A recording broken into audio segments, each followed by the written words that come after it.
নমস্কার বন্ধুরা, রান্নার রং বাড়িতে সকল বন্ধুদের স্বাগত জানিয়ে আজকে চলে এসেছি একটা দারুণ রেসিপি নিয়ে। তো শীতের সময় এখন তো পিঠে পুলি চারিদিকে হচ্ছে, তো আজকে সেরকমই একটা পিঠের রেসিপি নিয়েছি। চলুন দেখা যাক আজকের পিঠেটা কিসের বানাই। তো বন্ধুরা, আজকের পিঠেটা বানাবো রাঙা আলু আর মুগ ডাল দিয়ে পিঠে। তো এটা মুগ পিঠাও বলতে পারেন। তো প্রথমেই দিয়ে দেখুন মুগ ডাল নিয়ে নিয়েছি। তো এবার আমি কড়াইটা গরম করে নিয়ে মুগ ডালটা একটু ভেজে নিচ্ছি শুকনো খোলায়। তো এটা 2 থেকে 3 মিনিট মতো একটু নেড়ে নিলাম। তারপর আঁচটা বন্ধ করে নিয়ে মুগ ডালটা আমি ধুয়ে নিয়েছি, রাঙা আলুটা দিকে ছাড়িয়ে ধুয়ে নিয়েছি।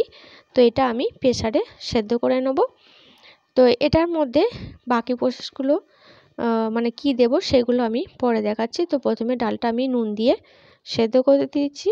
আর এই ডালটা কিন্তু অল্প জল দিতে হবে, কারণ ডালটা কিন্তু একবারে পাতলা হবে না, একটু মাখা মাখা হবে। তো সেরকমই দেখুন ডালটা সেদ্ধ হয়ে গেছে। তো এই ডালটা আমি এবার ঢেলে নেবো অন্য পাত্রে। তো আমি একটা কড়াইয়ে নিয়ে নিয়েছি। তো কড়াইটা কোনো গ্যাসে চাপানো নয়, এমনি আমি কড়াইয়ে মাখবো। তাই এবার আমি যেগুলো লাগবে নিয়ে নিচ্ছি। প্রথমেই নিচ্ছি এখানে চিনি 1 কাপ মতো। তো বন্ধুরা বলে রাখি, এখানে চিনির জায়গায় গুঁড়ো ব্যবহার করতে পারেন। আর এখানে নিলাম চালের গুঁড়ো 1 কাপ মতো। তো মিষ্টিটা আপনাদের কতটা পরিমাণ নেবেন, মানে স্বাদ অনুযায়ী নেবেন চিনিটা। এবার নিয়ে নিলাম 1 কাপ মতো ময়দা। তো এবার এটা আমি মেখে নেব। তো এটাতে আমি সামান্য মানে হাফ চামচেরও কম একটু লঙ্কা গুঁড়ো দিয়ে দিলাম, যাতে এই মুগ পুলিটা বা মুগ পিঠাটা একটুখানি টেস্টি হয়। তো এটা আমি দেখুন এভাবে মেখে নিয়েছি। তো এমনিতে একটু সামান্য সাদা তেল অ্যাড করব। সাদা তেলটা দিয়ে মেখে রাখলে পিঠেটা যখন আমি তৈরি করব একটু স্মুথনেস থাকবে। তো সামান্য 1 চামচ থেকে 1 থেকে 2 চামচ মতো তেল দিলেই হবে। তো সাদা তেলটা দিয়ে আমি এটা মেখে নিচ্ছি।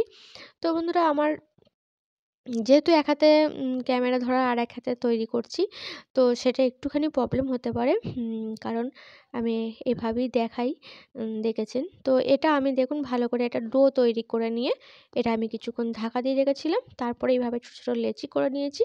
তো প্রথমে এটা আমি দেখিয়ে দিচ্ছি, লেচিটা এইভাবে হাতে করে বলের মতো করে নিয়ে আর এই মাঝখানটা একটা আঙুল, মানে বিশেষ করে বুড়ো আঙুলটা প্রেস করে করে একটু বাটি মতো করে নিতে হবে।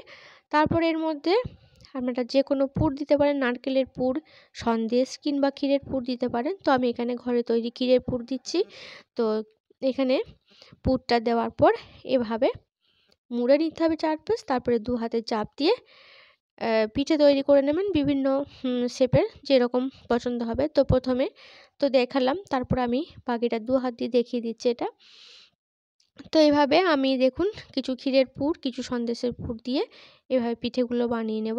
তো এইভাবে দেখুন দুদিকে মুড়ে নিয়ে হাতে দুটো কোণ, দুটো মুখ এইভাবে প্রেস করে করে আমি একটা পিঠের শেপ দিয়ে দিচ্ছি। তো পিঠেগুলো দেখুন আমার কিছু হয়ে গেছে। তো পিঠে পাকিয়ে বেশিক্ষণ রাখবেন না, রাখলেও ভিজে কাপড় চাপা দিয়ে রাখতে হবে, নাহলে ফেটে গেলে ভাজার সময় ফেটে যাবে, মানে শুকিয়ে গেলে পিঠেটা। তো আমি একদিকে তৈরি করব আর একদিকে ভাজবো। তো এদিকে আমি কড়াই গরম করতে দিয়ে দিয়েছি, কড়াইটা ধুয়ে। তারপরে আমি দিয়ে দিলাম সাদা তেল, কারণ আমি সাদা তেলে এই পিঠেগুলো ভাজবো। তবে বিশেষত এই পিঠে সর্ষের তেলেও ভাজা যায়, কারণ এই মুগ ডালের পিঠে সর্ষের তেলেও ভাজলেও ভালো হয়। তো যাই হোক, আমি এটা সাদা তেলেই ভাজবো। তো দেখুন পিঠেগুলো একটু কম আঁচ থাকতে, মানে তেলটা একটু হওয়ার আগে দিতে হবে, নাহলে খুব হওয়া তেলে দিলে পিঠেগুলো ফেটে যাবে। তো এই পিঠেগুলো ভাজার সময় একটুখানি সময় নিয়ে ভাজতে হবে। তো আস্তে আস্তে আমি পিঠেগুলো ভেজে নিচ্ছি। তো দেখুন সুন্দর ভাজা হয়ে গেছে পিঠেগুলো, এবার আমি তুলে নেব। আর বাকিগুলো আমি একদিকে পিঠে তৈরি করব, একদিকে ভাজবো।